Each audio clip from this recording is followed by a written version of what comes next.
These are the stories that cannot be explained. Investigators are left speechless, and those who were there are forever marked by the unknown.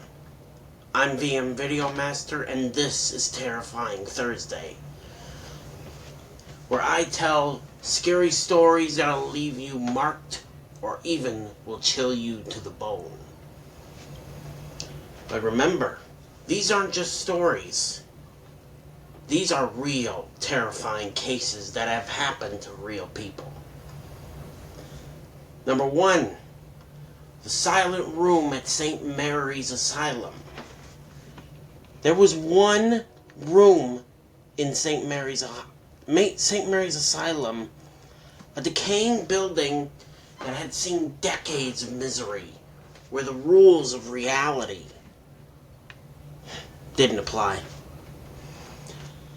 The room had a chilling history. Whispers of violent patients, cries that echoed down the halls.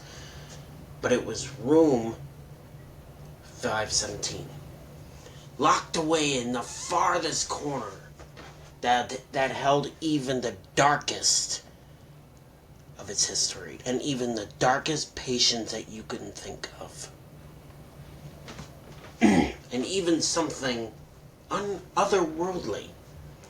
Those who dared enter this room never came out the same.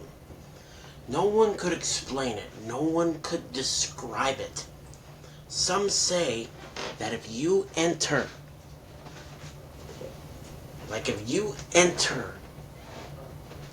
that room, some say if you cross the threshold, time itself warped. It wasn't just the air that changed, it was everything. The walls pressed in, the floor beneath you seemed to shift. And, most importantly, the shadows. They didn't follow you. They moved with intent. Witnesses who left the room reported hearing voices. But the strangest thing was that those voices never seemed to match anyone present at all. They spoke in languages no one could understand. And the worst part, those who survived the room never came back the same. They left the room with madness in their eyes. Some checked themselves into an asylum themselves. Others disappeared, and some stayed, never leaving the room at all. Some say they stayed in that room for good. So who knows what happened to them? Number 2, the disappearance of the lighthouse keepers of Elian Morrison. It was December 1900 when 3 lighthouse keepers vanished without a trace from their post at Eileen Moor. The lighthouse was in full operation, always taken care of. Its beam cutting through the fog like a beacon of safety. But when authorities arrived to check on the keepers, they were gone, like they had vanished. The only clue, a logbook entry written just hours before their disappearance. It said, "The storm is coming. The lights are flickering. There's something in the sky. We don't know what it is." What do you think could have taken these men? No signs of a struggle. No signs of indication that they left the lighthouse. The storm that had been raging ended quietly, leaving nothing but the unanswered question of what had taken them away and why. From signs of what I think it could have been aliens. They said lights in the sky. So it seemed like they didn't vanish. They were taken away by who knows what.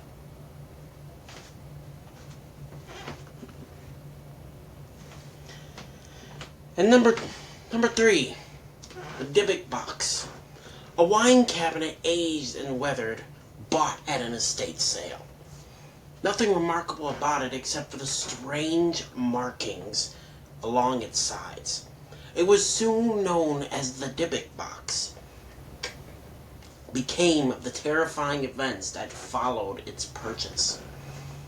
The box had been owned by a Holocaust survivor who claimed it was cursed, that it held a malicious spirit. When the box was opened, it released something dark and something evil. The first owner of the box was tormented by constant voices.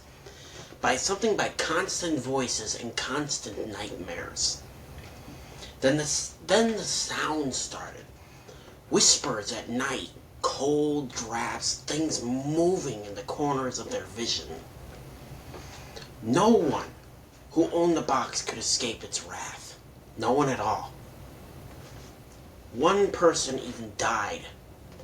Ugh. Guys, if you've heard of this story and you've actually seen it, if you're alive, good. Suddenly, one person even died after claiming the box had touched them. The box was later sold at an auction and placed in a museum. But many out there still believe it's still out there waiting for the next owner.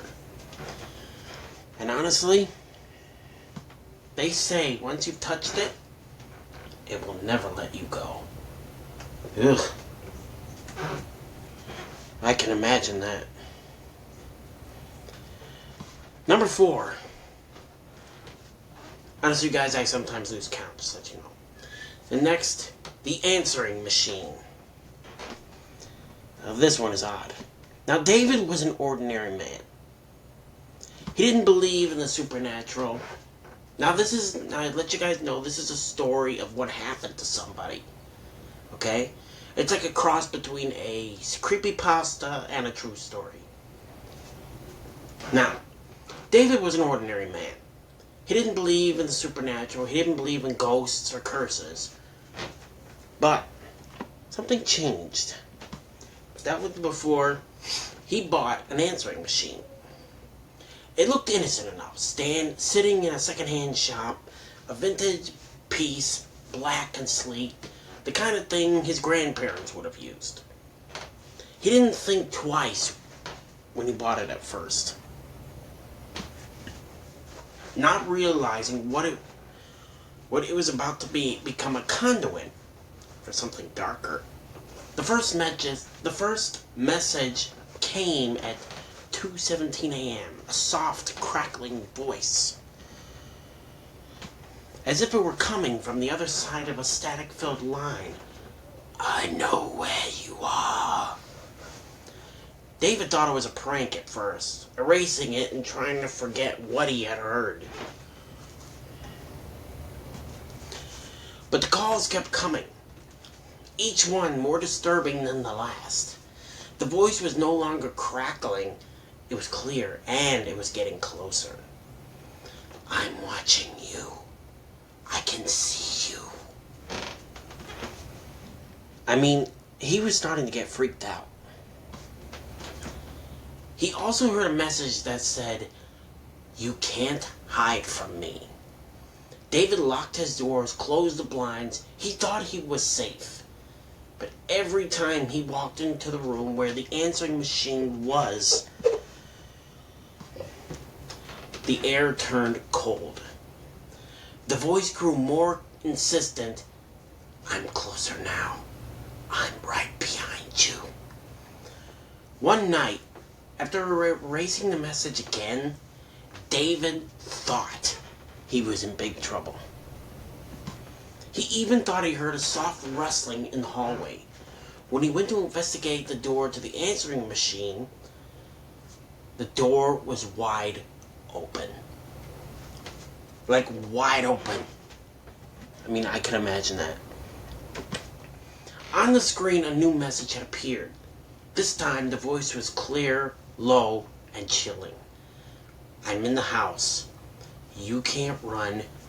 You can't hide. I'm in the walls. I'm in the floorboards.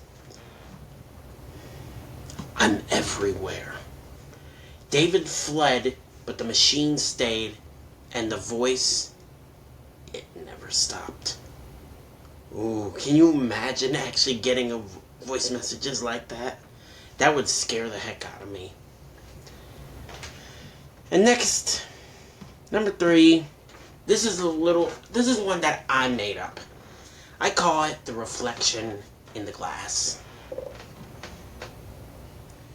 Lena thought she found peace in an old house she inherited from her grandmother. But there was one thing she couldn't escape: the reflection. It wasn't hers, not exactly. At first she thought it was just a trick of the light. The way the fogged up glass on the kitchen door wouldn't distort her shape. But the longer she looked, the more she saw it. The figure standing behind her. It wasn't always there. Just when the light dimmed and the room grew quiet. Always standing still, just out of her reach. In the corner of the reflection, a silhouette with long dark hair. It never moved until the night she turned away. She was brushing her teeth when she saw it. The figure had moved. It was staring at her. "I'm here," she whispered, though its lips didn't move at all. When Lena spun around, the figure was gone. But that night, she heard the whisper again. "I'm here. I've always been here." That's when the nightmares started. Every night, the figure would follow her into her dreams. And one night, the figure had finally crossed over. Lena awoke to the sound of whispers, but this time, they were right next to her, breathing down her neck. And in the reflection, she saw it. The figure standing in her room, smiling. Her reflection wasn't hers anymore. The reflection had come to life.